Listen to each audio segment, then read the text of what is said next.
Greetings, everybody. This is Abdullah Ghazi from the George Jackson Grassroots Collective, National Chairman.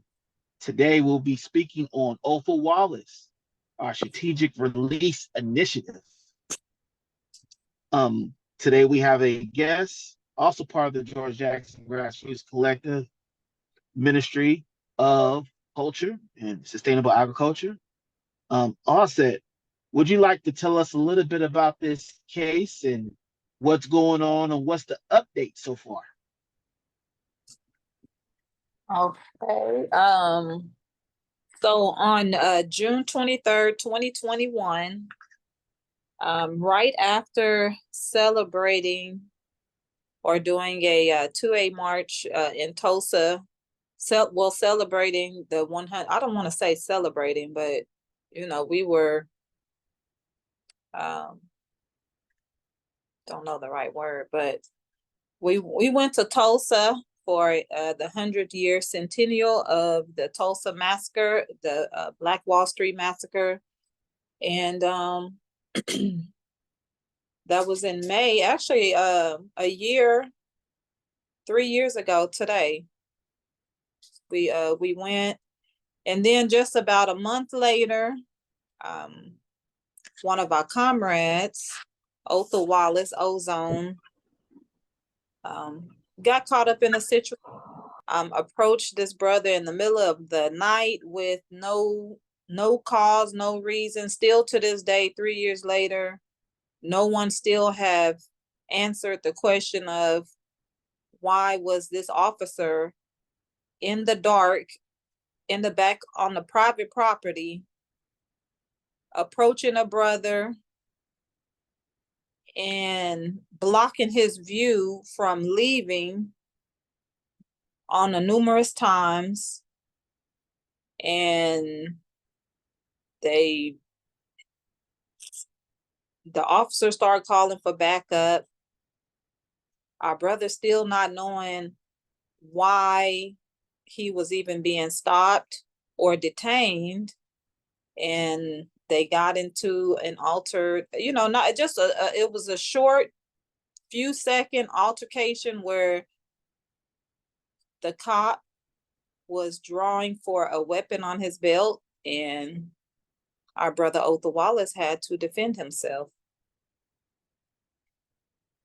So that happened June 23rd, 2021, and 3 years later, next month, we'll still be raising funds for his defense attorney to set our brother free. Yes, ma'am. And let me add to what you just said real quick. He was just getting off of work from his security job, coming from McDonald's, and he was in front of his own apartment. He was in front of his own apartment. Just sometimes you rest in your car before you go inside your house, listen to music and chill out. I do it Right? all. Yep, I do it myself. Everybody does it, and that's what he was doing before he entered his house. And then all of a sudden the police pop up on him. What's going on? Sit down. Sit. Sir. Can you sit down? I'll talk to you. Stop. Come on now. Sit. Come on now. Don't do this. Sit down. Why are you asking me do I live here? Do you live here? Yes or no? What's going on though? Who? Charlie 777. No, back up. Stop. Stop. Stop, man. Still the questions, what's going on?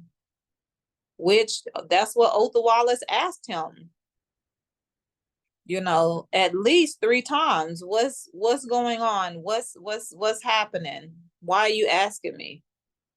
And the officer failed to answer any of his questions, while having him cornered off, like, somebody sitting in their car and you just walk up on them at the door where you're in front of the door and where they were sitting. I mean, I would be trying to get out of that space too, because you're not telling me what you're doing here.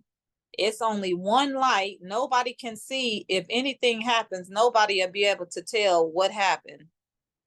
So I mean, that's scary and that's dangerous to approach anybody like that. So you would say, ma'am, there was even at the end of all this, there was no probable cause at Still to all, still none. to this day. Fact of the matter is, it took weeks upon months for them to come up with a fabricated story of the be on the lookout of the bolo of that vehicle. It took weeks upon months for them to fabricate this. I was just going to ask, do you guys think this was an attempt by the system to infiltrate the work that the brother has been implementing in the community? And if so, what are some of the profound things that he has done that would even give them the notion to want to harass and essentially incarcerate our brother? The fact that our Levite brother, also known as a Haitian, knew his identity, claimed his identity as an Israelite, and with everything that's been going on the past couple of years when it comes to the so-called Jewish man, and the truth that this brother loved and the truth that this brother put out, it is a dangerous game to play. We have plenty Islam, Muslim, Israelite, any spiritual radical, and that's the thing. That's what got our brother targeted, and that's what I just want to make clear was the spirit and the love that he had for his people, the actions behind his words, and the only actions I've ever witnessed was the love for his people. So that, given that the oppressor has a perpetual hatred towards the ones that are finding their identity and actually saving their own by putting that message out there, by letting them know they're the Most High's children, the other side, the oppressor, given that they're culture vultures and that's the one sole thing that they have taken from us is our identity. That, it's a dangerous thing that brother's doing, So that's what I know. That's what I know got our brother in one of the positions he is, and that's simply solely for the love of his people. Shalak. Very good answer. Miss Osset, could you tell us as well what have you seen Othal contribute towards the movement in answering the spokesman's question as well? Yes. Yeah, so I've seen Othal contribute to helping brothers stand up for themselves, getting trained, identifying, themselves. The case that was in Georgia with the black guy hanging, the Breonna Taylor case, bringing light, because no one would have knew about the Breonna Taylor case. Also bringing attention to the Ahmaud Arbery case. And other than that, just being an advocate in the community for, Black empowerment. And also being a great loving father to his 5 children. A lot of times we want to say that the Black man is not there for their children, but one thing about Othal, he was always there with his children, showing them and teaching them the way. Yes, ma'am. Yes, ma'am.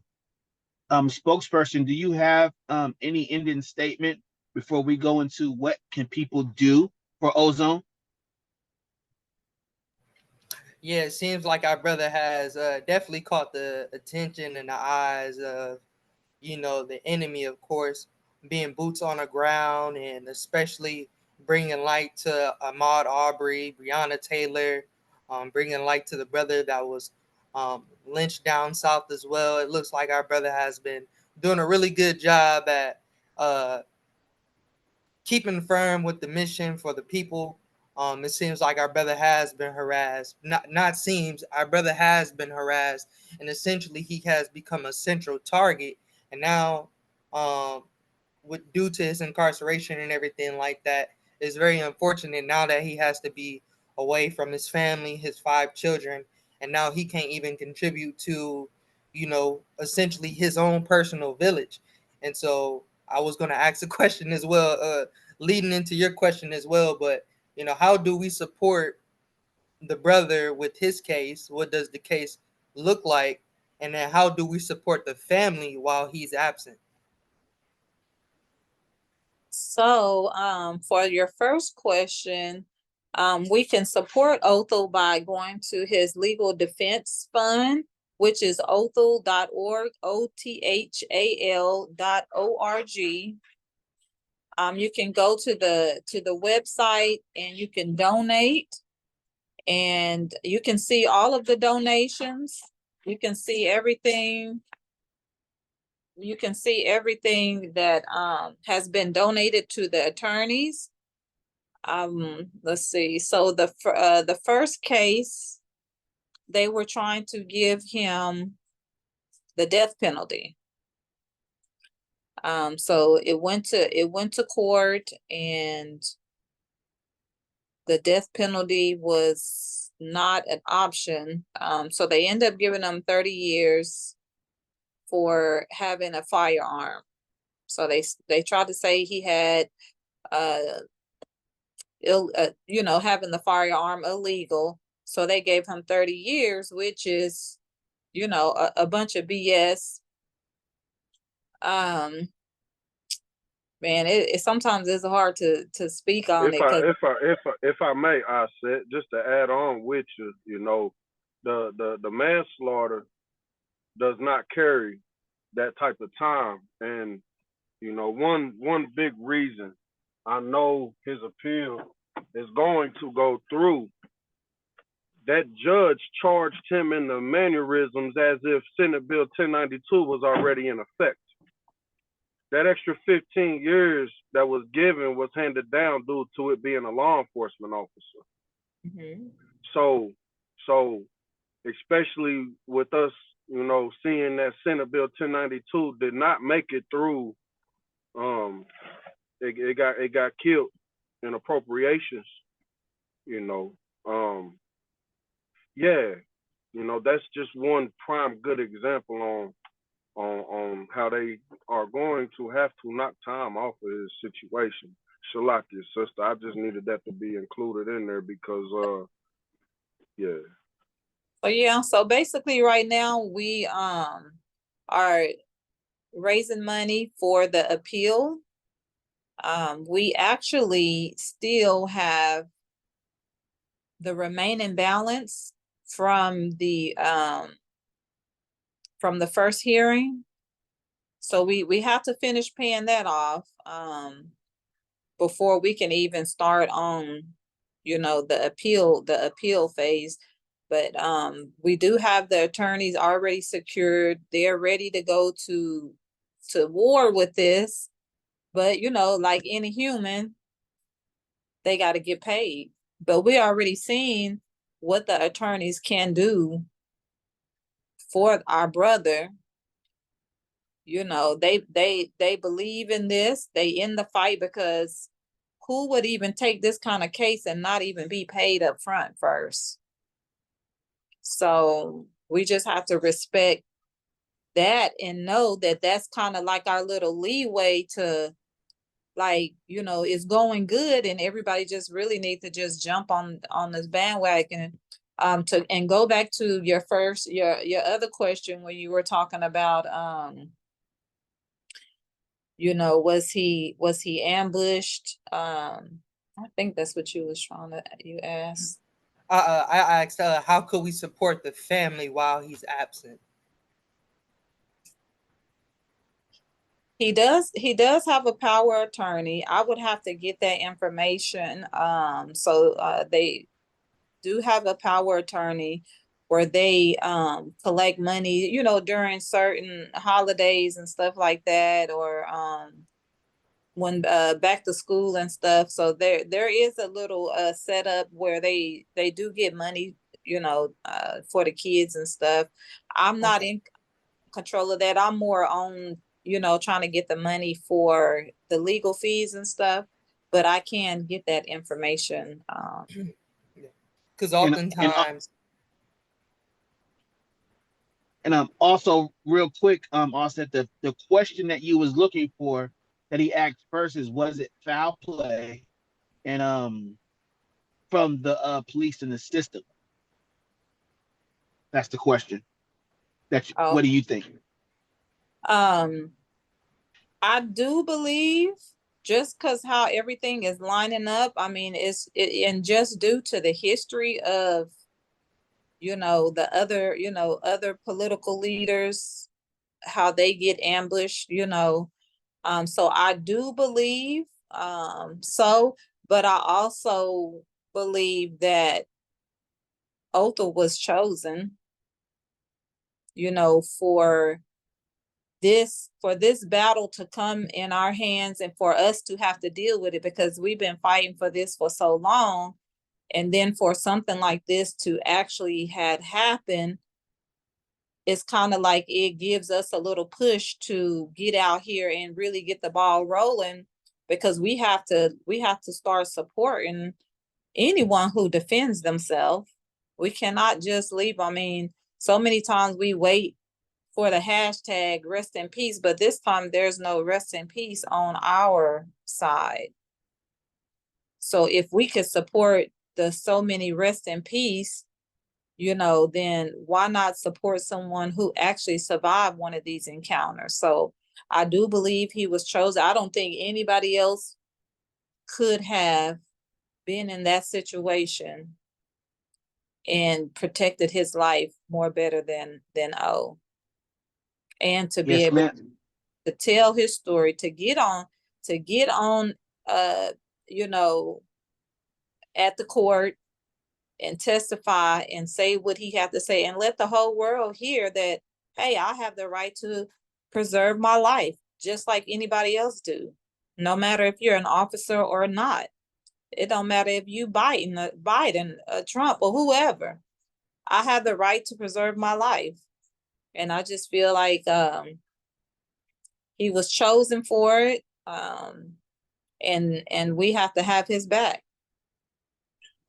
If I may, to add on with that, because that was 100% valid, but just to rub elbows with you and add on with that, you know, just on a two-way aspect to all my two-way advocates, which that's something else that our brother stood up for, was every man, woman, and child to have their right and to be properly trained. Thank God, like he was.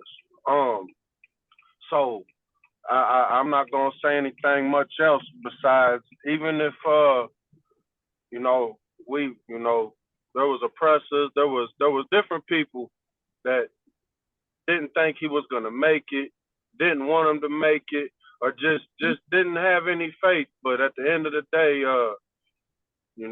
people that just simply have Second Amendment rights and fight for Second Amendment rights. This is one situation where I've seen all nations of people say this is a prime example. This is a historic example. Yeah, So I just wanted to add on with that. it is historical. Yes, and I would like to add to everybody. I would like to add to everybody that's watching, people who don't know and people who should know. This is out of all love and unity, to support Ozone, donate to his fund. Um, some of you guys, we understand everybody has bills and everybody has things to do. Salute to everybody who at least share and donate anything that you have, because this is our brother and he's still alive. He's still here. We're trying to get him back home, everybody.